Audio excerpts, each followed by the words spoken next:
get out of here, and never come back. The millionaire, Richard Bennett, shouted at his orphaned niece and nephew. Years later, he is left speechless when he sees them arriving in a limousine. The scent of baking lasagna saturated the Johnsons' Chicago home. Ava stood on her tiptoes on a kitchen chair, her blonde curls bobbing as she watched her mother, Eleanor, carefully lift the steaming dish from the oven. Ethan, her twin brother, was already strategically positioned at the table, his green eyes shining with anticipation. "First, wash those hands, you little munchkins," Eleanor Johnson smiled, adjusting her floral apron. The children raced toward the bathroom, their laughter echoing down the hallways of the house. "Last one there is a rotten egg," Ethan shouted, speeding past his sister. "No fair. You started first," Ava protested, quickening her small steps. Robert Johnson watched the scene from the living room, lowering his newspaper with a smile. At 5 years old, the twins were a whirlwind of energy and joy, turning every moment into a new adventure. At the table, Ava spoke excitedly about the treehouse she and Ethan planned to build, gesturing so enthusiastically that she nearly knocked over her juice. Ethan occasionally jumped in to add crucial details, like a drawbridge and a telescope for alien watching. "And can we paint it purple and green?" Ava asked, her big eyes brimming with hope. "How about we start on the project next weekend?" Robert winked at Eleanor, who nodded in agreement.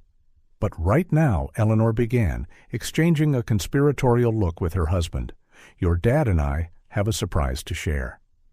The children instantly stopped eating, their forks suspended in midair. "Aunt Megan is staying with you tonight because," Robert paused dramatically, "your mom and I are going to celebrate our wedding anniversary." "Aunt Megan!" the twins exclaimed in unison. Their favorite babysitter always brought new games and knew the best bedtime stories. Later, while Eleanor applied a final touch of lipstick, the twins snuggled on the couch with Megan, already in their pajamas, ready for story time. "Don't worry, we'll be back before you know it." Eleanor kissed each of them on the forehead, her soft perfume leaving a comforting trace. "Behave, you two," Robert ruffled his children's hair, "and don't drive Aunt Megan crazy." The door closed to the sound of the children's laughter. Outside, dark clouds began gathering on the horizon. Megan was halfway through a particularly thrilling story about a dragon that collected colorful socks when the first raindrops started tapping on the windows. The wind howled outside, making the trees dance frantically. "Aunt Megan," Ava whispered, clutching her stuffed bunny more tightly. "Mom and Dad should be back by now, right?" Ethan pretended not to be worried, but his eyes never left the window. The clock read 11:15 p.m. The doorbell rang at 11:47 p.m. It wasn't the cheerful, familiar ring they knew. It was short, abrupt, official. Megan opened the door to find 2 police officers soaked by the rain, their solemn expressions making her heart tighten. The children, who should have been asleep but were hiding at the top of the stairs, watched in silence. "Ma'am, we need to talk about Robert and Eleanor Johnson." The rest of the night became a blurred mix of low voices, phone calls, and silent tears. Words like hydroplaning, head-on collision, and instantaneous floated through the air like cruel ghosts. The next morning, Grandma Patricia arrived with puffy red eyes. She hugged her grandchildren so tightly it almost hurt, but neither complained. Somehow they knew they needed that hug as much as she did. "Where's Mom?" Ava asked for the 10th time, her voice small and frightened. Why haven't she and Dad come back yet? Patricia sat on the couch, pulling the two of them closer. How could she explain the inexplicable? How do you tell 2 5-year-olds their parents would never come home again? 3 days later, the sky was impossibly blue for such a dark day. Ava wore a new black dress that itched around the collar. Ethan kept loosening the bow tie Grandma insisted he wear. They watched, confused, as a crowd of adults wept around 2 shiny wooden boxes. "Why are Mom and Dad sleeping in those boxes?" Ethan asked Megan, who was holding their little hands tightly. "When are they going to wake up?" Ava clutched her stuffed bunny to her chest, remembering the scent of her mother on that stormy night. She didn't understand why everyone was so sad, or why people kept saying how sorry they were, or why her grandma couldn't stop crying. But something inside her, something still too young to fully grasp, knew that nothing would ever be the same, that the purple and green treehouse would never be built, that the stories of dragons collecting socks would taste different from now on. When the first shovel of dirt fell onto the boxes, the dull thud echoed like distant thunder. Ava and Ethan held each other's hands, an instinctive gesture that would become their safe harbor in the years ahead. That night, for the first time, they slept in the same bed, just as they used to do during thunderstorms. But now there was no mom to check on them, no dad to chase away imaginary monsters. There was only silence, darkness, and two small hearts beating in sync, trying to make sense of a world that suddenly felt too big. Richard Bennett stared at Manhattan through the glass walls of his penthouse office. Below, the city pulsed with its usual frenetic rhythm, oblivious to the weight of the phone still in his hand. The social worker's voice still echoed in his ears. "I'm sorry to inform you, Mr. Bennett, but your sister Eleanor and her husband—" His sister Eleanor dead. The 12-year-old whiskey glass trembled slightly in his hand, ice cubes clinking against the crystal. The last time he had seen Eleanor was 5 years ago at their parents' funeral. They had barely spoken that day. Mr. Bennett, Ashley, his executive assistant, interrupted his thoughts. "The board is waiting for the 2 p.m. meeting." "Cancel everything," he replied, eyes still fixed on the city. "And prepare the private jet. I need to get to Chicago today." The reflection in the window showed Ashley hesitating, probably recalculating his meticulously organized schedule in her mind. She knew Richard Bennett never canceled meetings. Never. "Is something wrong, sir?" Richard closed his eyes, involuntary memories flooding his mind. 15 years ago. "You can't be serious, Eleanor." Richard stormed across their parents' living room, his voice raised in frustration. "Dropping out of law school in your final year for a history teacher?" Eleanor, her green eyes flashing with determination, faced her older brother. "Your problem, Richard, is thinking money is the only thing that matters in life. No, my problem is having a sister who's throwing her future away. Mom and Dad built all this for us, and they built it for you, Richard. You're the one who always wanted the Bennett empire. I just want to be happy." "Happy?" He laughed bitterly. "How long will that happiness last when you're living in a tiny apartment, counting pennies?" Eleanor grabbed her purse, tears of rage sliding down her face. "At least I won't die alone in a fancy penthouse." Those were the last words she spoke to him by choice. Present day. The private jet soared toward Chicago as Richard reviewed documents his lawyer had hastily prepared: a will, death certificates, and custody of the children. The children. He hardly even knew their names. Ava and Ethan, 5-year-old twins, his niece and nephew, whom he had never met. "There has to be another option," he muttered to himself, loosening his custom-made Italian tie. But there wasn't. The social worker was clear.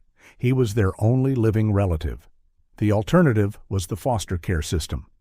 His phone vibrated. It was a message from Helen, his housekeeper of 2 decades. "The rooms are ready, Mr. Bennett. I removed all fragile and valuable objects from the first floor, as requested." Richard almost smiled. Ever-efficient Helen was likely already rearranging the entire penthouse for the arrival of 2 5-year-olds. Children. In his immaculate home with designer furniture, original artwork, and silence. So much silence. The car dropped him off in front of the social services office. The building was gray and dull, so different from the steel and glass skyscrapers he was used to. Inside, the air conditioning struggled against the summer heat. Mr. Bennett, a middle-aged woman, gray-haired and kind-looking, greeted him. "I'm Susan Miller. We spoke on the phone. Please follow me." She led him down a corridor with walls adorned with children's drawings to a small waiting room. Through a glass window, he saw them for the first time. They were so small, so very small. The girl, Ava, clutched a worn plush bunny, her blonde curls identical to Eleanor's at the same age. The boy, Ethan, tried to look serious, but his lips trembled slightly. Both had their mother's green eyes. "Mr. Bennett," Susan began gently, "I understand this is unexpected for everyone. The children are scared and confused. They lost everything in one night." Richard adjusted his shirt cuffs, an anxious gesture he hadn't done in years. "Miss Miller, I need to be honest. I know nothing about children. My life is complicated. Meetings, travel, obligations. And yet you're here," she noted. "Because I'm their only option," he answered, more harshly than he intended. Susan offered a sad smile. "No, Mr. Bennett, you're here because, despite everything, you couldn't bear the thought of your niece and nephew in the foster care system. That says something about you, doesn't it?" Before he could reply, the door opened and the children entered, guided by another social worker. Up close, the resemblance to Eleanor was even more painful. "Ava, Ethan," Susan said softly, "this is your Uncle Richard, your mom's brother." The twins regarded him with a mixture of curiosity and fear. Richard realized he had been holding his breath. "Hi," Ethan spoke first, his small voice steady. Ava just held her bunny tighter, partially hiding her face behind it. Richard crouched down to their level, not caring about the crease it would make in his Italian trousers. "Hello," he said, surprised at the gentleness in his own voice. I'm so sorry about what happened to your parents." The words sounded inadequate, insufficient. How do you console children who've lost everything? How do you replace parents you barely knew? "Do you have a big house?" Ethan asked suddenly. The question caught Richard off guard. "Yes, it's quite big. Is there a yard?" Ava's voice was barely above a whisper. "Yes, a very large yard. And there's a pool, too. Can Mr. Bunny come?" She held up the worn plush toy. Richard felt a tightness in his chest. "Of course he can. He's very welcome." As he signed the seemingly endless stack of documents, Richard watched the twins through the office window. They were seated together on a small sofa, Ethan whispering something to his sister that made her give a shy smile. One last signature. Susan slid another paper toward him. "It's official. You're now the legal guardian of Ava and Ethan Johnson." Richard signed, feeling the weight of that pen more than any multi-million-dollar contract he'd ever handled. "Mr. Bennett," Susan called as he was stepping out the door. "They're incredible kids, smart, kind, devoted to each other. They just need time and love." Love? Richard wasn't sure he remembered what that felt like anymore, but seeing the twins stand up, hand in hand, ready to follow him into a new life, something inside him, something that had been dormant for a long time, began to stir. On the way to the airport, his phone buzzed incessantly with urgent emails and unanswered messages. For the first time in years, Richard Bennett, CEO of Bennett Enterprises, ignored them completely. He was too busy watching through the rearview mirror two little faces gazing at the passing city, wearing the weight of a world that had crumbled, but also, perhaps, a faint hope that something new could begin. The wrought iron gate opened silently, revealing a tree-lined driveway. Ava and Ethan pressed their faces against the car window, eyes wide at the sight of the mansion rising ahead. 3 floors of pale stone with huge windows, imposing and intimidating against the twilight sky. "Welcome to your new home," Richard announced, his voice sounding strangely formal, even to his own ears. Helen awaited them at the entrance, her hands clasped over her pristine apron. Behind her stood a row of household staff, lined up like soldiers. The cook, 2 maids, the driver, the gardener. "The children must be tired from the trip," Helen observed, noticing the twins' anxious looks. "I've prepared hot chocolate and cookies in their rooms." "Excellent," Richard replied, already checking his phone. "Show them to their rooms and, well, whatever else they need. I have some important calls to make in the office." Ava clutched Ethan's hand as they began climbing the marble staircase, their footsteps echoing in the vast entrance hall. The walls were adorned with paintings in gilded frames, seeming to watch them with severe eyes. Your rooms are connected by a door, Helen explained, opening a white door with gold details.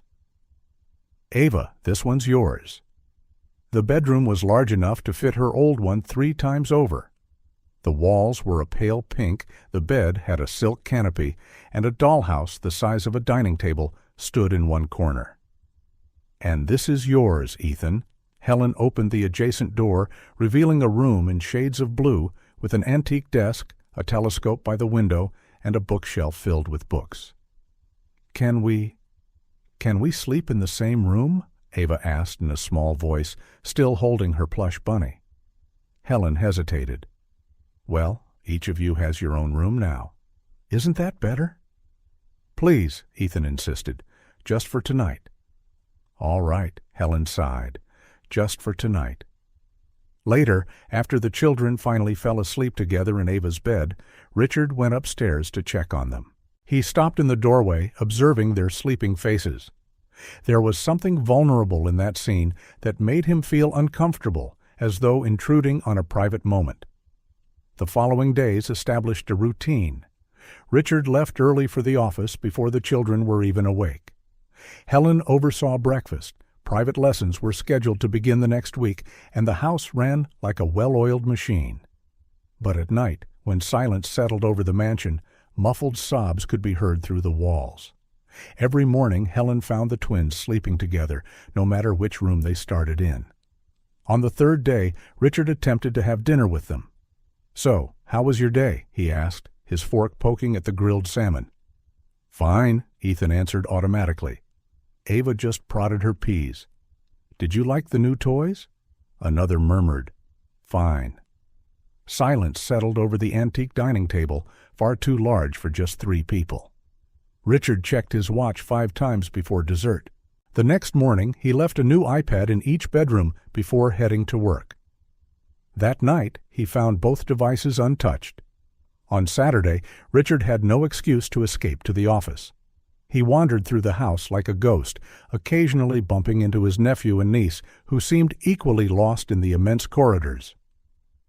It was Ava who found the photo. She was exploring a second-floor room, the one with a piano covered by a white sheet, when she noticed a framed picture on the mantel. In it, a teenage girl smiled while hugging a boy with a serious expression. Her curls were the same golden ones Ava saw in the mirror. Uncle Richard, she called, her voice echoing in the empty room. Is this Mom? Richard, passing by in the hallway, froze. He approached slowly, as if the photo might bite. Yes, he answered after a long moment. She was 16 here. It was her birthday. She's laughing, Ava observed, her fingers gently touching the glass. Yes, Richard cleared his throat. She had just been given a guitar. She was determined to learn to play it. Did she learn? A ghost of a smile crossed Richard's lips. No, she was terrible. He was, but she kept trying for months, playing the same 3 wrong chords. Like that song Ethan tries to play on his school recorder, Ava remarked. And for the first time since they arrived, Richard saw her smile. Ethan, who had been listening by the door, entered the room. I don't play it wrong, I just play it differently. Yes, you do, Ava laughed. It sounds like a duck choking. No, it doesn't. Yes, it does. Richard watched the exchange between the siblings, feeling something in his chest loosen slightly. Was there a piano here? Ethan asked suddenly, noticing the covered instrument. Yes, Richard answered. Your mom used to take lessons. She was much better on the piano than the guitar. Can we see it? Richard hesitated, then walked to the piano. The white cover slid off like a ghost being banished, revealing the polished mahogany beneath. Ava approached cautiously, pressing a single key. The solitary note echoed in the room. Her favorite piece was Clair de Lune, Richard said, surprising himself. She played it whenever she was nervous or sad. The children looked at him with a newfound curiosity, as if truly seeing him for the first time. What else did Mom do? Ethan asked, sitting on the piano bench. Richard sat too, letting Ava squeeze in between them. Well, he began, when she was your age, she used to hide in the library to read. She had a secret corner behind a bookshelf. Is there a library? Ethan's eyes lit up. Can you show us? Ava added. Richard automatically glanced at his watch, then stopped. Sure, why not? They spent the afternoon exploring the library. Richard showed them Eleanor's secret hideout, now too small for adults, but perfect for 2 5-year-olds. They found books with her notes in the margins, an old diary, which Richard discreetly set aside to read later, and even a faded drawing she'd made on the wall behind the shelf. When Helen called them to dinner, she found the three of them sitting on the library floor, surrounded by dusty books and old photos, with Richard recounting the time Eleanor tried to start a secret detective club and ended up discovering the gardener was stealing pears from the orchard. That night, for the first time, Ava and Ethan slept in their own separate rooms. And for the first time since they arrived, Richard heard no muffled sobs through the walls. Before retiring for the night, he stopped in the piano room. The photo still sat on the mantel, Eleanor forever 16 and smiling. "I'm sorry," he whispered to her image, "for everything." Then, on a sudden impulse, he uncovered the piano again and pressed one key. The note echoed through the silent mansion, which no longer felt quite so cold. Richard's laptop keys echoed through the library like muffled gunshots. 3 overdue reports, 2 missed video conferences, and now this. Laughter and shouts coming from the hallway, disrupting his concentration for the 5th time that hour. "Helen," he called, rubbing his temples. "Helen." But it wasn't Helen who answered.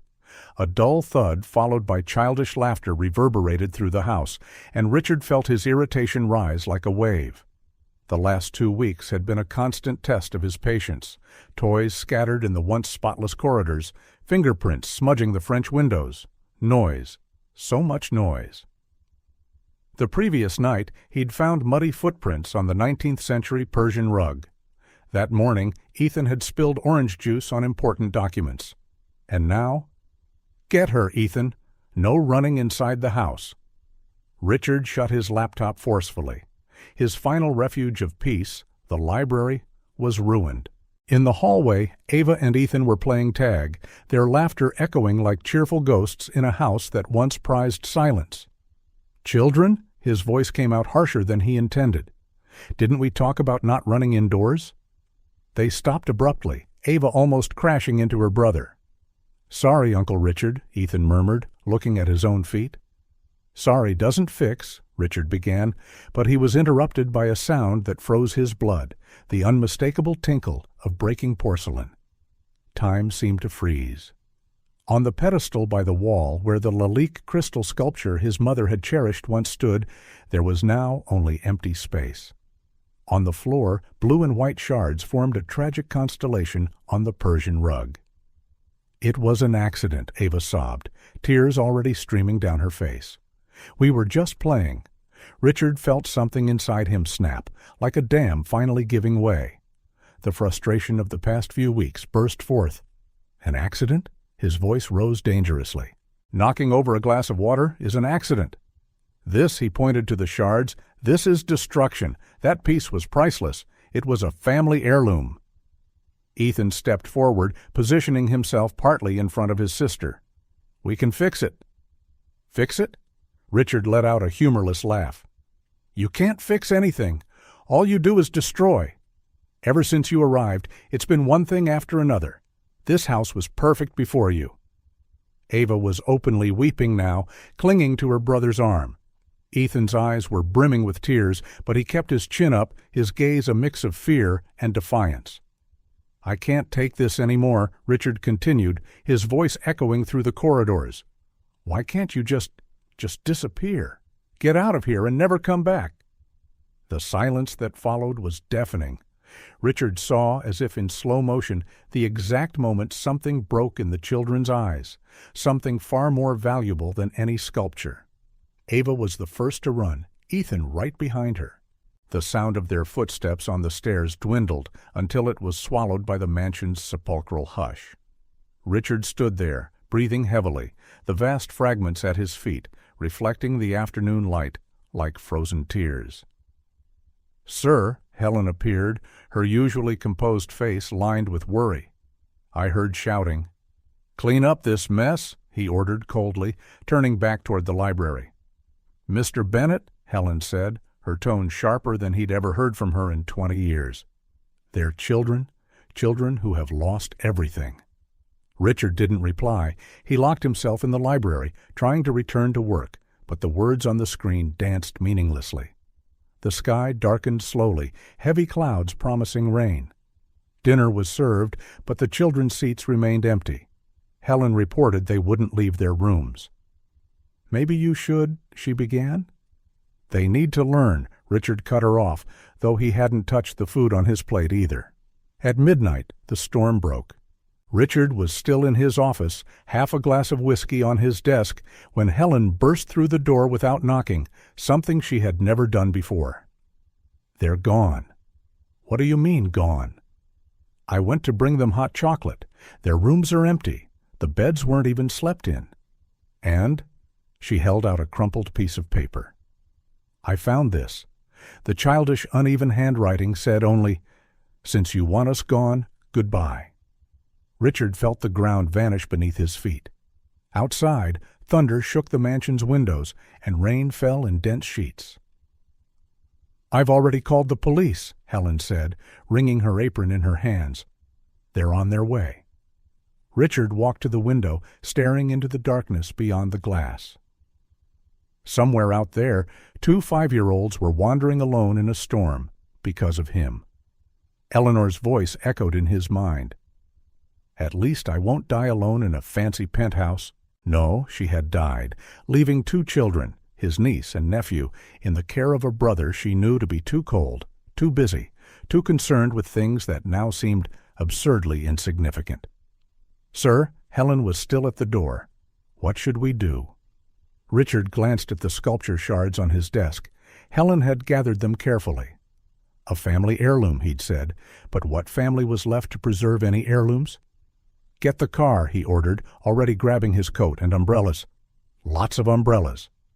As he dashed down the stairs, Richard realized that for the first time since the children arrived, he wasn't thinking about missed meetings, late reports, or broken porcelain. He was thinking only of 2 small figures lost in the night, carrying nothing but broken hearts and a soaked stuffed bunny. And finally, he was feeling fear, not the calculated fear of business, but the visceral, primal terror of realizing too late that some things, once broken, can't be fixed with all the money in the world. The rain turned the city lights into blurry colors as Ava and Ethan walked hand in hand along the slippery sidewalk. Mr. Bunny, now drenched, dangled limply from Ava's free hand. "I'm cold," Ava whispered, her teeth chattering. There, Ethan pointed to a bus shelter with a roof. "We can wait for the rain to stop." Huddled on the metal bench, the twins watched cars pass by, their headlights reflecting in puddles like aquatic fireflies. Neither mentioned the hunger gnawing at their stomachs. "Do you think he'll miss us?" Ava asked after a long silence. Ethan didn't answer right away. "He wanted us gone," he finally said. The night wore on slowly. When the rain finally eased, they resumed their aimless walk, guided only by the need to keep moving to ward off the cold. The park appeared like an oasis in the urban landscape. In the empty, rain-soaked playground, they found a plastic tunnel, part of a play structure that offered some shelter. "Come here, kiddos," a raspy voice startled them. An elderly woman emerged from the shadows, carrying a worn backpack. Her wrinkled face had a kindness that faintly reminded them of Grandma Patricia. "You'll catch pneumonia like that," she said, pulling out a thin blanket from her bag. "They call me Rose. I've got a little dryer spot under the bridge." Ethan hesitated, stepping protectively in front of his sister. "Our mom said not to talk to strangers." Rose gave a sad smile. "Your mom's right, but I bet she also wouldn't want you freezing in a playground. I have hot chocolate in a thermos." The camp under the bridge was a small world apart. Stretched tarps formed makeshift tents, and a few people sat around a small fire contained in a metal barrel. "Hey, Rose, who are the little ones?" asked a man with a gray beard. "Found them soaked in the playground, Joe. They need to dry off." Joe and the others, 3 more people, kept a respectful distance while Rose wrapped the twins in the blanket and offered them paper cups of hot chocolate. "You don't have to tell us anything you don't want to," she said gently. "But is anyone looking for you?" Ava and Ethan exchanged looks. "Our uncle," Ava started. "He doesn't want us," Ethan finished. Back at the Bennett penthouse, Richard paced his office while the police took statements. "Was there a disagreement before they disappeared?" a detective asked, notebook open. "A small reprimand about proper behavior." "What kind of reprimand, Mr. Bennett?" Before he could respond, the doorbell rang.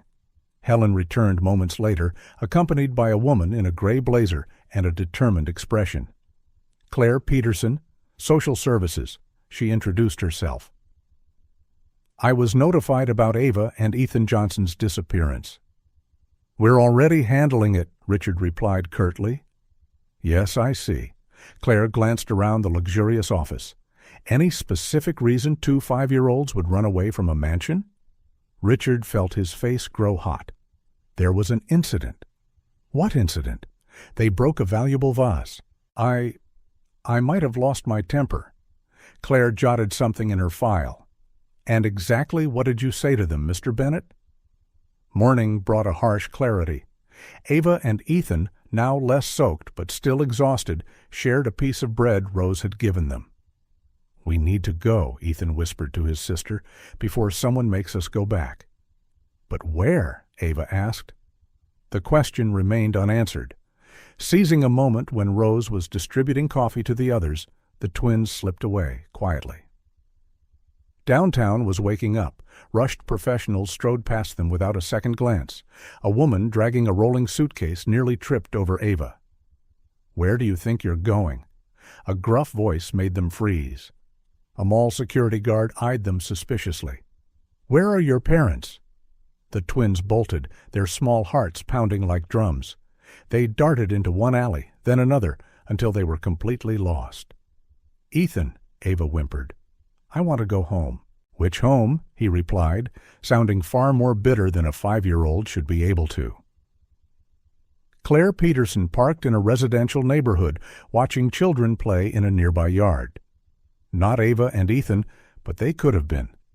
Her mind kept calculating how long 2 small kids could survive alone on the streets. Her phone rang. "Missy Peterson? It's Helen from the Bennett mansion. I thought you should know. I found something in the kids' room."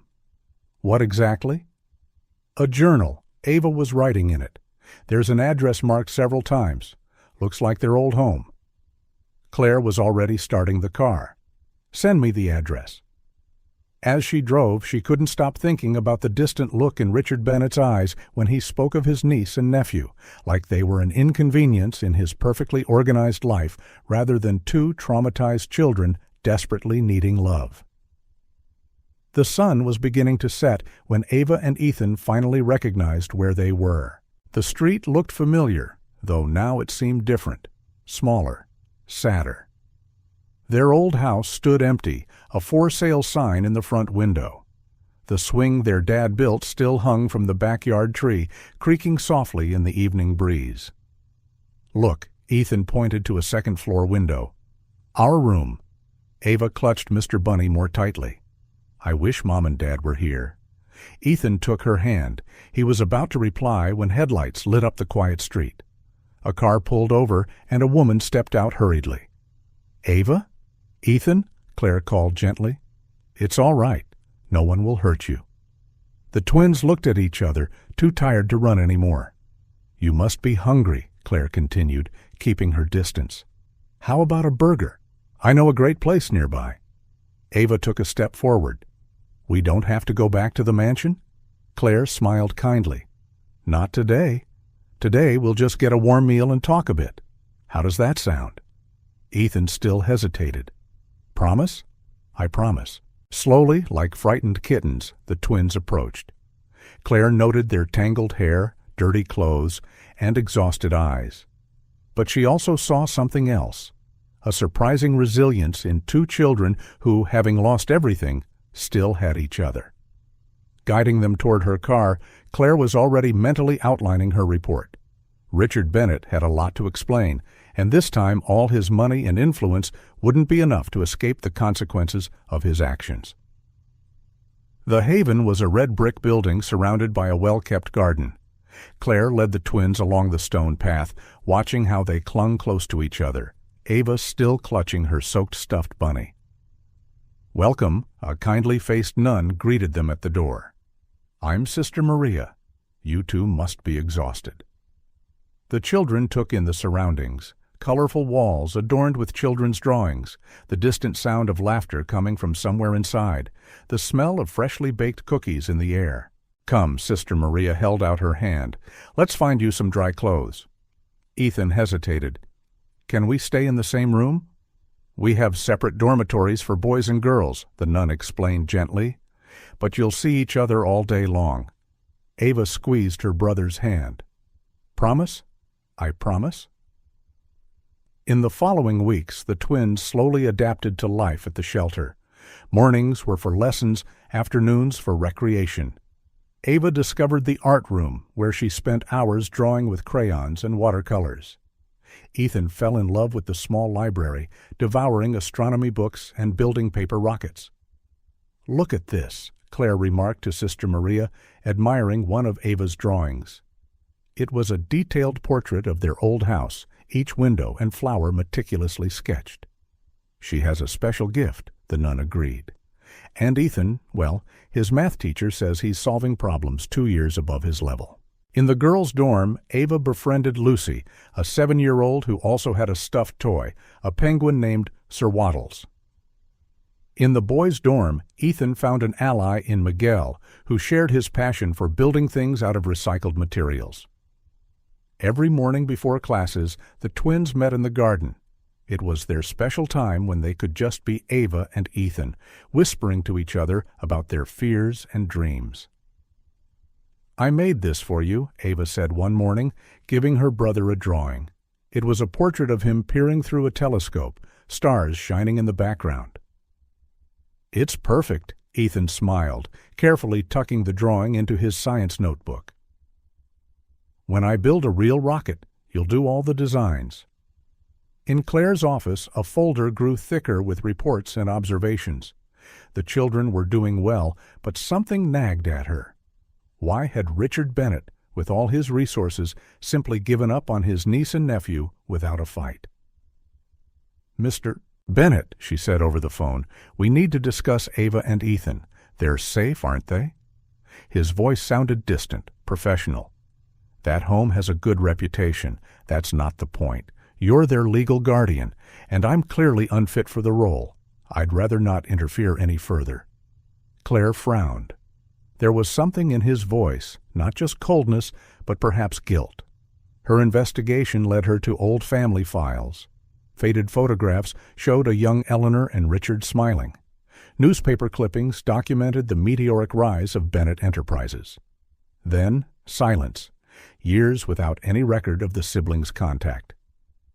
Life went on at the shelter. Ava discovered a special talent for portraits, capturing not just facial features, but something of the spirit of her subjects. Her paintings began decorating the Haven's corridors. Meanwhile, Ethan astounded everyone by winning the school science fair with a project on solar energy. His prize, a small, fully functional telescope, became the centerpiece of nightly observation sessions he organized for the other kids in the garden. "See that star?" he'd explain, adjusting the telescope.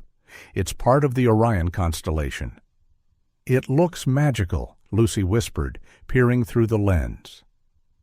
Ava, sitting on the grass beside her brother, sketched the moment in a new notebook, a gift from Claire. On the page, the kids became tiny astronomers, uncovering the universe's secrets. But it wasn't all stars and paintings. At night, when the dorms fell silent, there were still tears. Ava still woke up calling for her mom. Ethan still had nightmares about the stormy night they ran away. "Why didn't he want us?" Ava asked one afternoon as she painted in the art room. Claire, visiting, felt her heart clench. "Sometimes grown-ups make mistakes," she replied, watching the girl add dark shadows to her canvas. A lonely mansion under a stormy sky. but that doesn't mean you did anything wrong. Ethan, reading by the window, glanced up from his book. We don't need him. We have each other. Claire noticed the silent exchange between the twins, a form of communication built through a lifetime of shared joys and sorrows. They were stronger together, that much was clear. She also saw how Ethan instinctively protected his sister, how Ava always saved an extra piece of dessert for him. They were only children, yet they had already learned to be a family to each other in a way Richard Bennett, for all his wealth, seemed unable to comprehend. That night, after all the children were asleep, Claire sat in her office, reviewing her notes. Old Bennett family photos lay scattered on her desk, frozen moments from a happier past. Something was there, an untold story that needed to be unearthed, not just for Ava and Ethan's sake, but for Richard's as well. Because in the few moments she'd seen him with the kids, Claire sensed something he himself might not realize. A suppressed desire for connection, stifled by years of emotional distance. Among her papers lay a new drawing by Ava. It showed 3 figures holding hands, Ava, Ethan, and a golden-haired woman smiling gently. In the corner, in careful, childish handwriting, were the words, "Our family in heaven." Claire picked up her phone. It was time for another talk with Richard Bennett.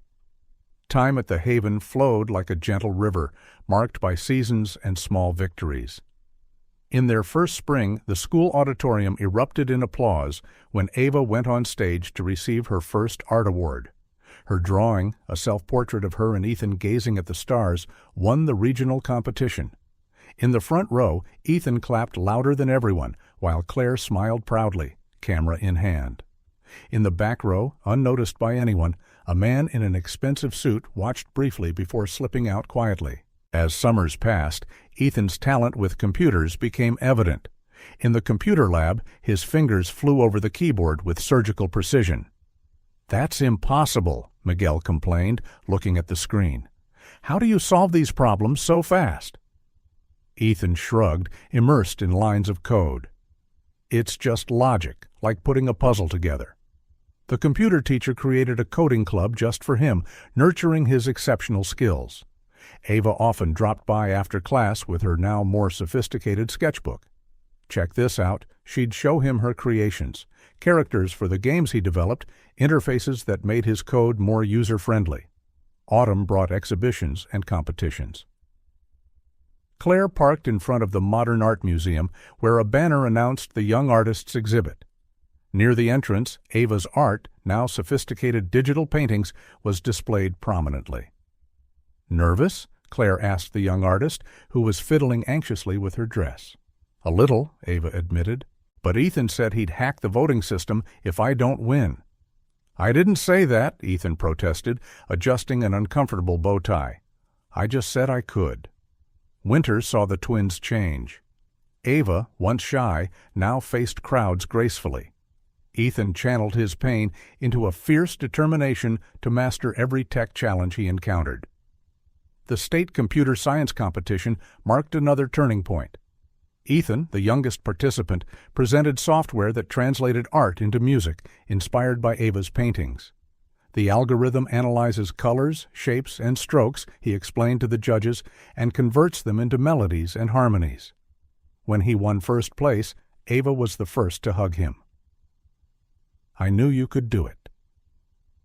In the back of the auditorium, Richard Bennett watched the presentation via tablet, live-streamed by a staff member he regularly sent to keep tabs on the twins. The seasons kept turning. Ava began work on her most ambitious art series, Echoes of Silence. "Are you sure about this?" Claire asked, watching her paint. "Absolutely," Ava replied, her brushes dancing across the canvas. "I want to tell our story." The exhibit opened in a small local gallery. 12 paintings depicted the twins' journey from a happy home to a cold mansion, from dark streets to a welcoming shelter. The final painting showed 2 trees growing side by side, their roots intertwined, reaching for the sky. Ethan spent hours studying each piece. "You did it," he said softly. "You showed everything we couldn't say." The computer lab at the shelter evolved over the years. New machines, donated anonymously, allowed Ethan to teach programming to younger kids. "Who do you think sent them?" Lucy asked one day. Ava and Ethan exchanged looks. They knew the anonymous donor was the same one who quietly funded their extra lessons, art supplies, and competition fees. The same person who never appeared, never spoke, never reached out. "It doesn't matter," Ethan said, turning back to his code. "What matters is what we do with it." The final winter at the shelter brought the letter that would change everything. "MIT," Claire read aloud, her voice trembling with excitement. "Ethan, that's incredible." "And Parsons for me," Ava announced, holding up her own acceptance letter. New York City, top schools in their respective fields, offering full scholarships, not from an anonymous donor this time, but earned through their own merits. "They're in different cities," Lucy said worriedly. The twins smiled. For once, they didn't look afraid of separation. "We already talked about it," Ava explained. "It's time to find out who we are individually." "Besides," Ethan added, "Boston to New York is only a 4-hour train ride." That night, in the shelter garden, the twins settled into their favorite spot under the stars. The same telescope from their first science fair pointed toward Orion. "Remember when you said you'd build a rocket?" Ava smiled. "And you said you'd do the drawings?" Ethan finished. "I guess we got close, huh?" Ava flipped through her sketchbook, not the same one, but in spirit identical to the one she carried when they arrived at the shelter. Inside were years of dreams, fears, and hopes rendered in increasingly confident strokes. "Do you think they'd be proud?" she asked, looking up at the sky. Ethan followed her gaze. "I'm sure they would." In his Manhattan office, Richard Bennett studied the scanned acceptance letters on his tablet. Alongside them, a folder contained years of reports, photos, and newspaper clippings about art exhibits and coding competitions. "They did it, Eleanor," he murmured to his sister's photo on his desk. "In spite of me, not because of me, they did it." His phone buzzed. It was Claire Peterson. "They're ready," she said simply. "The question is, are you?" The Parsons fashion show was packed. Backstage, Ava checked the final details of her digital collection.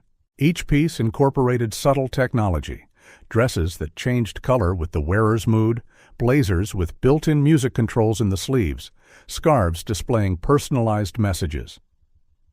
"All sensors are working perfectly," Ethan confirmed, scanning a tablet. Though he was studying at MIT, he insisted on being there to program every interactive element of his sister's designs. The applause was thunderous as the models walked the runway. In the front row, Claire discreetly wiped away tears of pride. Farther back in the audience, unnoticed by anyone, Richard Bennett watched his niece shine. The success was instantaneous. Fashion and tech magazines clamored for interviews with the young designer revolutionizing wearable tech.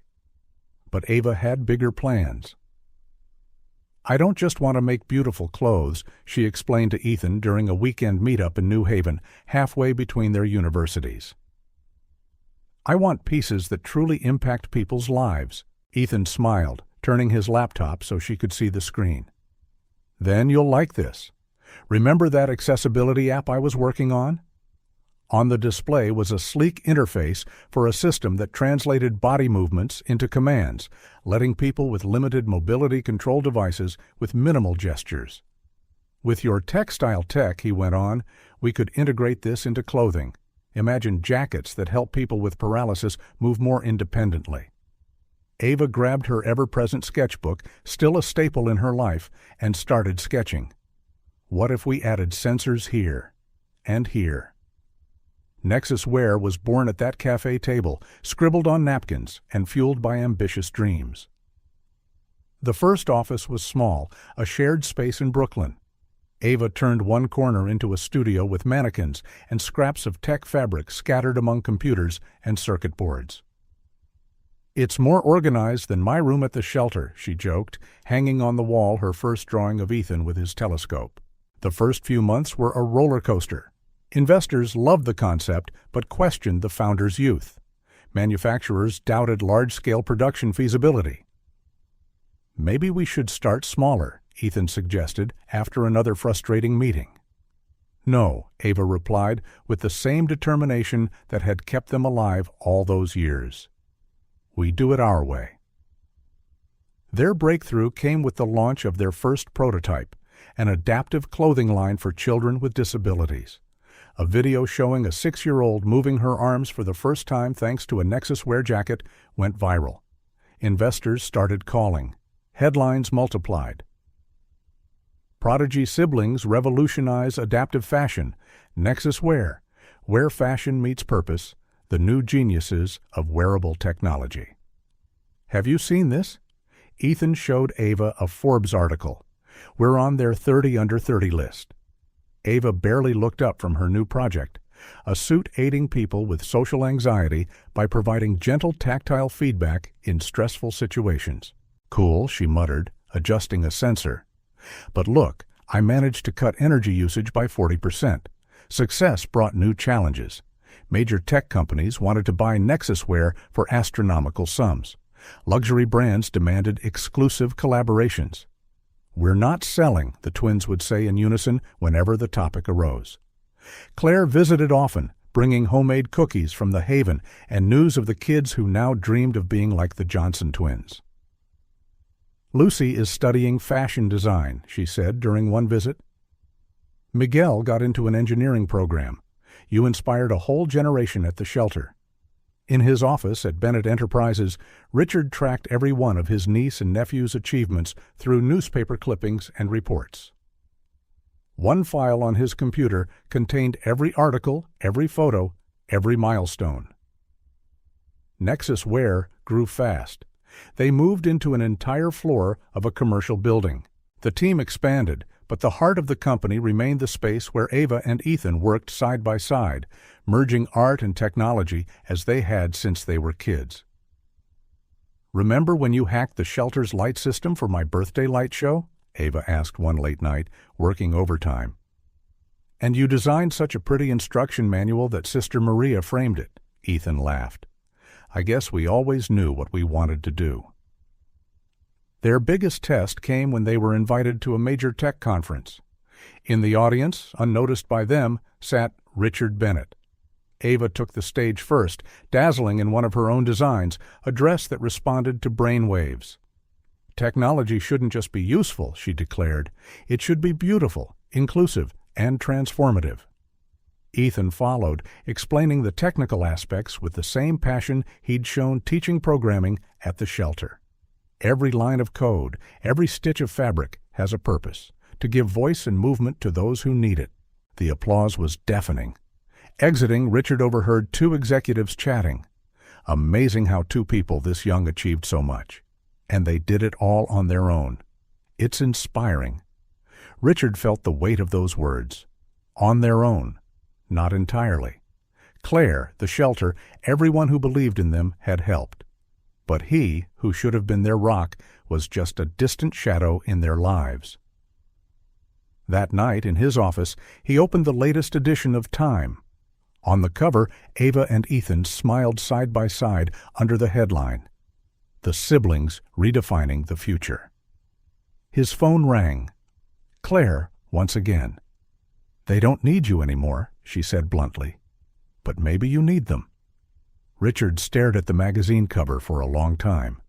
In his niece and nephew's smiles, he saw the same sparkle Eleanor had when she talked about her dreams, dreams he had once deemed foolish and impractical. It was time to make amends. The headquarters of Nexus Wear now occupied an entire building in the heart of Manhattan. From the rooftop garden, Ava looked out at the city while adjusting final details on a prototype, a gala dress that responded to brainwaves to help people with social anxiety at big events. Sensors are detecting microfacial expressions now, Ethan explained, showing real-time data on his tablet. The AI can predict anxiety signals before the person even realizes it. Perfect for next week's launch, Ava smiled, admiring how the fabric shifted color subtly, creating calming patterns. The Wall Street Journal had just published a lengthy feature on them. Nexus Wear, How two siblings are revolutionizing the fashion industry. The company had become a global sensation, with branches in London, Tokyo, and São Paulo. Miss Johnson, her assistant, interrupted. "Vogue is on the line. They want to confirm the interview for the September cover." Ava nodded, still focused on the dress. Publicity wasn't her main priority, never had been. Her obsession was creating garments that truly made a difference. On the development floor, Ethan led a team of programmers. Screens displayed simulations of their latest innovation, smart fabrics that adapted not just to weather, but to the wearer's medical needs. The algorithm constantly monitors vital signs, he explained to an impressed group of investors. If it detects any anomaly, the clothing can administer medication through micropores or alert emergency services. What started as a small adaptive clothing startup had grown to disrupt multiple industries: healthcare, sports, security. Nexus Wear stock soared, and acquisition offers flooded in weekly. Another offer from Google, Ethan commented over lunch with his sister at the rooftop cafe. $3 billion this time. Ava toyed with her salad absently. They just don't get it, do they? It's never been about the money. Never, he agreed. It's about making the difference no one made for us. At that hour, the cafe was quiet, except for an older man reading a newspaper at a nearby table. Something about him seemed vaguely familiar. "Excuse me," the man approached them suddenly. "You probably don't remember me. I'm James. I was the driver at the Bennett mansion." The twins froze. That part of their lives felt like it belonged to someone else. "Of course," Ava replied politely. "You used to leave chocolate on the back seat for us." James smiled, touched that she remembered. "I work for a transport company now. Smaller, but mine. Mr. Bennett helped me start it, after you left." Ethan frowned. "Richard Bennett helped you?" "Oh, yes. He changed a lot after you. After that night. He began a program to help employees who wanted to launch their own businesses. Helen, the housekeeper, has a small inn in Vermont now." Ava and Ethan exchanged glances. This was a side of their uncle they had never imagined. "He follows your successes, James went on. Keeps every article, every story. On Eleanor's, your mom's, birthday, I always see him at the cemetery. He talks about you."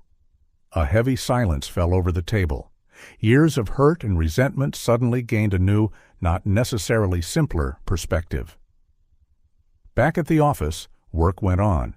Ava presented her new collection to executives from major sports brands, apparel that not only improved performance but helped prevent injuries. "The fabric detects muscle fatigue," she explained, demonstrating how the fibers auto-adjusted. "And Ethan's AI analyzes movement patterns to suggest real-time corrections." But her thoughts kept drifting back to the encounter with James. On her office wall hung one of her earliest drawings from the shelter years, the Bennett mansion in the rain, dark and frightening. She kept it as a reminder of where they came from, of what they overcame. In his office, Ethan sifted through old news reports about Bennett Enterprises. He found social responsibility programs started soon after they left, significant donations to children's shelters, scholarship funds. "Why didn't we know about this?" he muttered, matching the dates to his own memories. A notification popped up on his screen. Another acquisition offer, this time from Asia's largest tech conglomerate. The sum was staggering. "Don't bother answering," Ava said, walking in. "I just turned down the same offer." Ethan spun his chair around. "I found something interesting. Remember how we used to get anonymous donations at the shelter? New equipment and art supplies? You think?" "I'm almost sure. And there's more. That scholarship you got for the summer course in Paris? The sponsor was a Bennett Enterprises subsidiary." Ava sat down heavily. "Why would he do it secretly? Why not talk to us directly?" Ethan finished. "Maybe for the same reason we keep that photo of him and Mom hidden in the drawer." True enough. They each kept the same photo, Richard and Eleanor as teenagers, smiling in some distant summer. They never spoke about it, but they never got rid of it either. The day ended with a video call to European investors. Nexus Wear was about to launch its most ambitious line yet. Clothing that not only assisted people with disabilities, but redefined their interaction with the world. "This is our most important project," Ava told the team. "And the most personal," Ethan added, remembering the kids at the shelter who had inspired them. Later, alone on the rooftop, the twins gazed at the city lights. New York at night reminded Ethan of the integrated circuits he loved so much, lines of illumination connecting brilliant points, forming something greater than the sum of its parts. "Sometimes I wonder," Ava said softly, "if Mom would be proud, not just of our success, but of who we've become." Ethan took her hand, like he'd done countless times since they were children. "I think so, but there's someone else who needs to know it too." Ava looked toward the Bennett Enterprises building, visible in the distance. "I'm still not sure I'm ready." "Me neither," Ethan admitted, "but maybe it's time we learn the rest of the story." Ava's phone buzzed in her pocket. A message from Claire. "You need to see this." Attached was a link to a recent interview with Richard Bennett. The last question was about his greatest regret. His answer was simple: not being the uncle two extraordinary children deserved. The computer screen lit Ethan's face as he pored over old Bennett Enterprises documents. Nexus Wear's expansion required thorough market research, even looking into potential partners and competitors. That's when he found something unusual, an obscure subsidiary called Johnson Trust Holdings. "Ava," he called, tension in his voice, "I need you to see this." She walked over from her desk, leaning in. Documents on his monitor showed regular transfers to an offshore account, starting right after their parents' deaths. "What is this?" Ava asked, squinting at the screen. "Our trust fund," Ethan replied bitterly, "or the one we should have had." More research revealed a shocking truth. Their parents had set up a substantial trust for them, managed by Bennett Enterprises. Richard, as executor, had full control until they came of age. "He hid this from us," Ava whispered, her face pale. "All this time." Ethan dug deeper, his expression growing dark with every discovery. "It wasn't just the money, Ava. There were letters, specific instructions from our parents about how they wanted us raised." "And he ignored them," Ava said, her voice trembling with anger. "Dumped us in a shelter when we had a fund that could have given us a completely different life," Ethan concluded, slamming the laptop shut. Ava walked to the window, looking out over the city. The empire they'd built with so much effort now had a bitter taste. "What do we do with this information?" she finally asked. Ethan joined her. Across the street, the Bennett Enterprises building loomed against the Manhattan skyline. "Legally, we can sue," he said. "The statute of limitations for fiduciary fraud hasn't expired." Ava unlocked her phone, scrolling to a photo James had shared weeks earlier. Richard and Eleanor, younger, smiling together. "It's not about the money," she said slowly. "It never was." "No," Ethan agreed. "It's about the truth. It's about justice." In the following days, the twins worked methodically. They hired the best inheritance law firm in New York. Private investigators were assigned to trace every cent of the trust fund. Mr. Johnson, Ms. Johnson, their lead attorney, Tyler, greeted them in his luxurious office.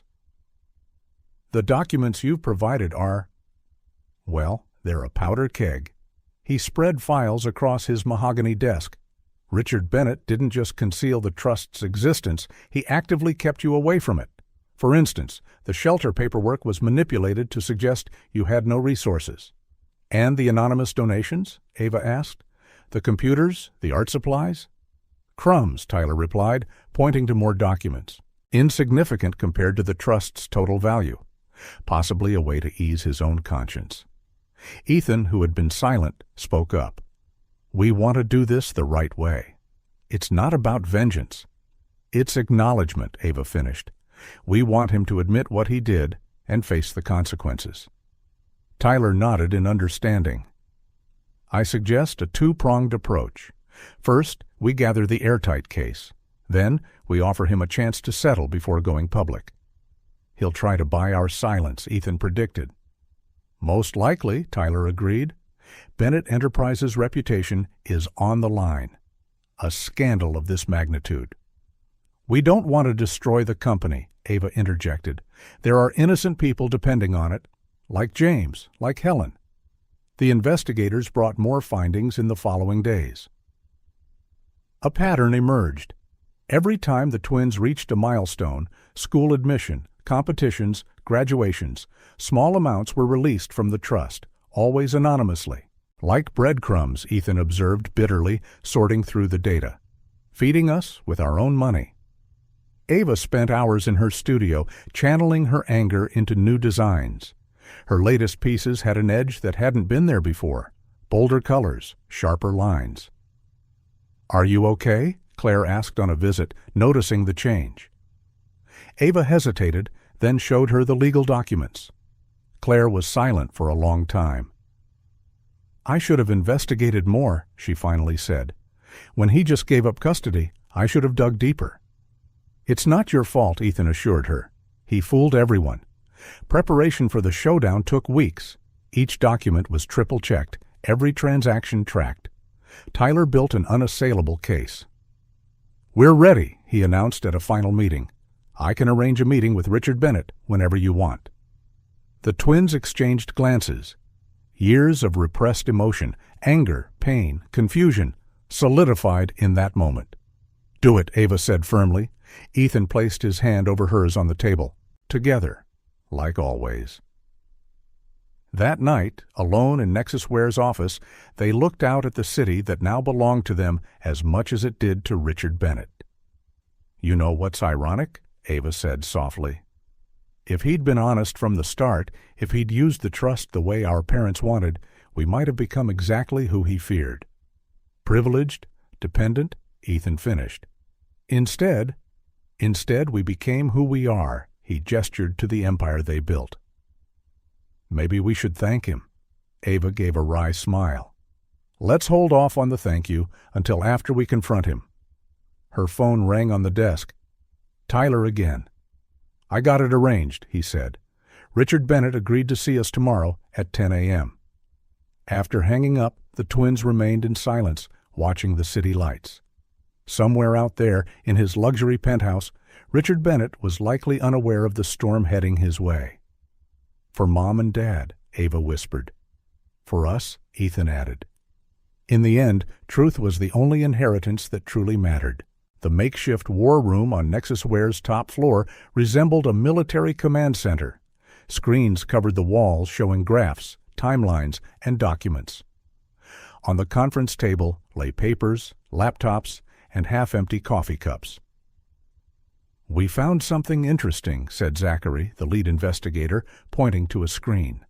A series of suspicious transfers starting 3 months before the accident. Ethan leaned over his laptop, fingers flying across the keyboard, while Ava took rapid notes on her tablet. "Look at this," Ethan murmured. "These transfers, they weren't initiated by Richard. They were initiated by our parents. Tyler, the attorney, joined them. That significantly changes the narrative." Ava frowned, scanning the numbers. Why would they be moving so much money so fast? "And why do accounts in the Caymans?" Ethan added. They dug deeper. The team worked tirelessly, peeling away layers of complex financial dealings. Each discovery raised more questions. "Records show your parents took out huge loans in the months before the accident," explained Sarah Winters, the financial analyst. "They practically mortgaged everything they had." "But why?" Ava pressed. Weren't we well off?" "Apparently," Ethan answered, still typing, "not as much as we thought." The morning of the confrontation arrived beneath a sky heavy with dark clouds. Ava adjusted her blazer, her own design, discreetly fitted with sensors that monitored her vitals. Ethan checked his custom smartwatch, which would record every word. "Remember," Tyler advised as they walked to their limo, "the evidence is on our side." The Bennett mansion looked bigger and more intimidating than their memories. The driver opened the door, and the twins stepped out in perfect sync. Helen, still the housekeeper after all these years, received them at the door. Her face showed both shock and subdued joy. "Mr. Bennett is waiting in the office," she said quietly. The hallway seemed endless. The same paintings adorned the walls, including the empty space where the Lalique sculpture once stood. Ava felt Ethan gently squeeze her hand, a gesture of comfort they had shared since childhood. Richard Bennett stood by the window when they entered. He turned slowly, and for a moment no one spoke. Time had added more silver to his hair, more lines to his face. "Ava." Ethan, his voice was rougher than they remembered. "Welcome home." "Spare us the pleasantries," Ethan began, but Ava lifted a hand to quiet him. "We want answers," she said simply, placing a folder on the mahogany desk. Richard looked at the folder for a long moment. "I assume you've learned about the trust?" "Not just the trust," Ethan said, stepping forward. "The transfers, even the offshore accounts. All of it." "Then you only know half the story," Richard replied, sitting heavily in his chair. Ava tilted her head. "What's the other half?" Richard opened a drawer, pulling out an old, yellowed file. "This," he said, "is what your parents never wanted you to know. What I've been protecting you from for 16 years. He spread the documents on the desk. Financial statements, foreclosure notices, collection letters. "Your parents," Richard began, his voice laden with exhaustion, "made a catastrophic investment 6 months before the accident. They put everything they had into a scheme that turned out to be a massive fraud." Ethan picked up one of the papers, skimming the numbers. "This can't be right." "Eleanor was always an idealist," Richard said. "Robert, your father, believed the wrong people. When they found out they'd been scammed, they tried to recoup it through risky loans, desperate bets in volatile markets." Ava sank into a chair, her legs suddenly weak. "The trust was a shell," Richard finished. "Empty. The money that was supposed to be in there was already gone. Your parents were essentially bankrupt when they died." "Why hide it?" Ethan demanded. "Why make us think you were the villain?" Richard stood, walking to a painting on the wall of Eleanor at a younger age, lightning illuminating his tired features. "Because sometimes it's easier to hate someone than to accept the people you love can make devastating mistakes." 10 years earlier, he remembered watching from a distance as Ava won her first art contest, the prize money secretly arranged by him, as were the donated art supplies at the shelter. That same month, another debt notice arrived, another of the twins' parents' debts he quietly paid, hoping to protect the family name. "Sir," his accountant had warned, "we can't keep covering these debts indefinitely." "Find a way," Richard had ordered. "There's always a way.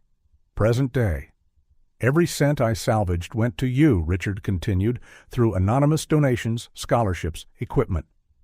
"Breadcrumbs?" Ethan interjected bitterly. "All I could do without alerting creditors," Richard corrected. "If they sensed new money, they'd come after us." Sophie realized, finally understanding. Silence hung over them. Ethan kept studying the documents, his analytical mind trying to piece everything together. Ava gazed at the garden where she and Ethan had once played. "I can prove all of it," Richard added gently. "Every transaction, every desperate attempt they made to fix things, and every bit of money I recovered for you over the years." Tyler, who had been quietly observing, spoke. "That explains the inconsistencies we found, the transfer patterns, the attempts at concealment. It wasn't to protect me," Richard said. "It was to protect Eleanor's memory, to give you a chance to grow up without that burden." Ava turned from the window, tears glistening. All this time," Richard echoed. "You built something extraordinary, something your parents would have loved to see, something you built with your own hands, not with a tarnished inheritance." Ethan stood, walking over to Ava. As always, they faced life together. "We need time," Ava said, "time to process all of this." Richard nodded.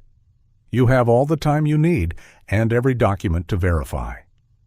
As they left the office, the storm that had threatened all morning finally broke. Through the limousine windows, they watched the Bennett mansion recede, carrying a new set of truths to untangle. "What do we do now?" Ava asked softly. Ethan squeezed her hand like he'd done 1,000 times before.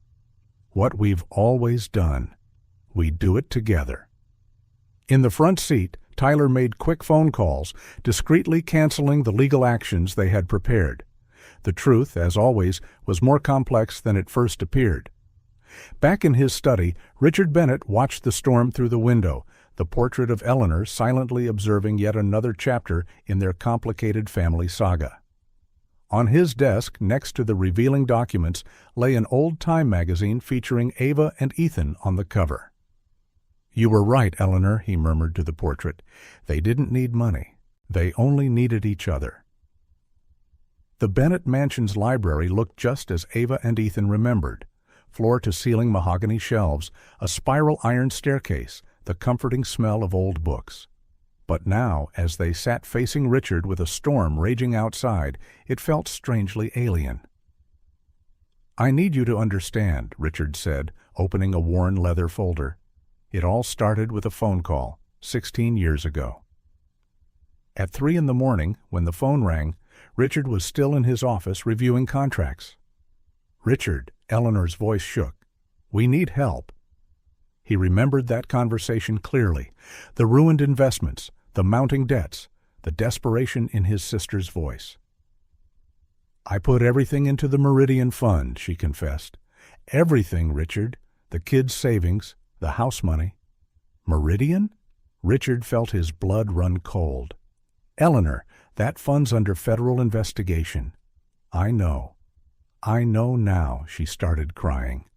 "Robert tried to get something back. We took out more loans, but it only got worse." Present day. "Your mother was frantic to fix things before anyone found out," Richard explained, spreading the old papers on the table. "The accident happened before we could find a solution." Ava picked up one document with trembling hands. A foreclosure notice dated 1 week after her parents' deaths.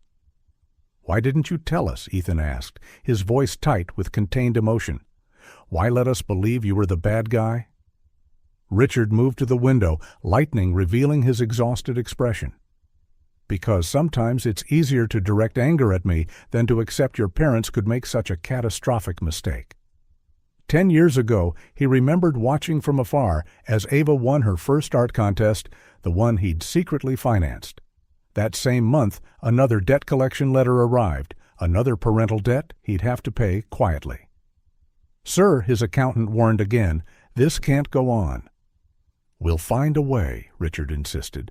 Present day. "Every scrap of money I could save went to you," Richard said. "Anonymous donations, scholarships, supplies." "Crumbs," Ethan muttered. "All I could do without raising suspicion," Richard reiterated. "If the creditors discovered new funds, they would have seized them." Silence fell, broken only by the thunder outside. Ava gazed at the desk where old photos lay scattered, her parents smiling, unaware of the tragedy looming. Richard took a slow breath. "I'm sorry, for all of it, for not trusting you, for thinking you had to be protected from the truth." Ava and Ethan exchanged a look, one of those silent exchanges that had always bound them together. Their expressions were conflicted, but less angry. "We haven't forgiven you," Ava said honestly. "But maybe we can start understanding." "And maybe," Ethan added, "it's time we all learned to trust each other." Outside, the storm raged, but inside the library, a sort of calm settled. Years of resentment, secrets, and misunderstandings couldn't be undone in a single night. "I'll show you everything," Richard offered. "Bank statements, phone records, the rest of your parents' files. Whatever you need." Thunder rattled the windows. Ava closed her eyes, a sudden memory of that stormy night she and Ethan had run away. Only now she felt less like running. The conversation lasted until dawn. By the time the storm finally moved on, the siblings had sifted through enough documents to realize how much of their parents' final months had been consumed by panic and regret. "They wanted to protect us," Ava murmured, scanning her mom's handwritten notes. "But everything spiraled." "And I tried to protect you from the truth," Richard added, "in my own clumsy, misguided way." Morning light broke through the library windows. They were all exhausted, physically and emotionally. "We should rest," Helen suggested softly, appearing with a tray of tea. "You can't solve a lifetime of problems in one night." The twins rose, stepping away from the mountains of files. Richard seemed hesitant, unsure whether to approach them. Ava and Ethan paused by the door, turning back. "Thank you," Ava said, her voice hoarse from hours of talking, "for telling us." Richard gave a short nod. "You deserve the truth, at the very least." Together the twins walked upstairs to the same guest rooms they'd once slept in as frightened 5-year-olds. Only now they weren't quite so frightened, and the bedrooms weren't so cold. They fell asleep in their own rooms for the first time in the Bennett mansion, lulled by the lingering rumble of distant thunder, minds buzzing with revelations too big to fully grasp. The following weeks blurred with intense work on both sides. Ava and Ethan spent hours reviewing the complex tapestry of debts and fraudulent schemes their parents had unwittingly fallen into. Richard opened Bennett Enterprises' archives to them fully. "We have to come clean," Ethan insisted during a meeting. "The media is sniffing around. Sooner or later, they'll find out." Richard looked at the documents spread across the conference table. "Are you sure you want to risk the scandal? The damage could be immense." "Yes," Ava said firmly. "We're not building on lies anymore." Tyler worked with Bennett Enterprises' legal team to craft a statement. The plan, to disclose the family's troubled financial past openly, transform the old secrecy into a redemption arc. "If we do this right," Tyler explained, "the narrative becomes about how the Bennett family overcame tragedy and built something new together." They wrote press releases, prepared interviews, and organized financial records to be posted publicly. "I'll stand with you," Richard told them, glancing at Eleanor's portrait on the wall. "We face the storm together." On the day of the press conference, journalists crowded the Bennett Enterprises auditorium. Ava and Ethan stood at the podium with Richard beside them, a sight no one would have predicted years before. "My sister and I once believed we had been abandoned," Ethan began. "We learned the story was more complicated," Ava continued, voice steady. "Today, we're here to set the record straight about our family and our company's future." Cameras flashed as they revealed the truth: the failed investments, the trust fund that never existed, the debts Richard had quietly shouldered. It was raw, it was messy, but it was real. For all his faults, Ava concluded, Richard Bennett tried to spare us a burden he believed we weren't ready to carry. I can't say I agree with his methods, but I can say I understand them now. Richard stepped forward, hands clasped. "In keeping these secrets, I hurt the two people I was trying to protect. And I'm sorry." Questions came in a barrage. Tyler and the legal team deftly fielded the financial ones, while the twins handled queries about NexusWare's role in the new Bennett partnership. "We're combining the resources of Bennett Enterprises and NexusWare," Ethan explained to one reporter, "merging traditional manufacturing and innovative wearable tech. We're calling it Bennett Johnson Global, a company that stands for transparency, transformation, and hopefully second chances," Ava added. The headlines were mixed. Some highlighted the scandal, others focused on the redemption. But to everyone's surprise, the market responded positively, seeing potential in a family story that had finally embraced honesty. "Your stock is up 10%, one of Bennett's execs informed Richard. "Investors love a comeback story." Slowly, the dust began to settle. Richard and the twins worked side by side, reorganizing operations. Employees noticed a new atmosphere of openness. Helen, smiling as she served coffee, said she'd never seen the old mansion so lively. "Sometimes it feels like a whole new place," she commented to Ethan one morning. "In a way, it is," he replied, glancing at Ava down the hall, who was in deep conversation with the head of marketing about an upcoming product launch.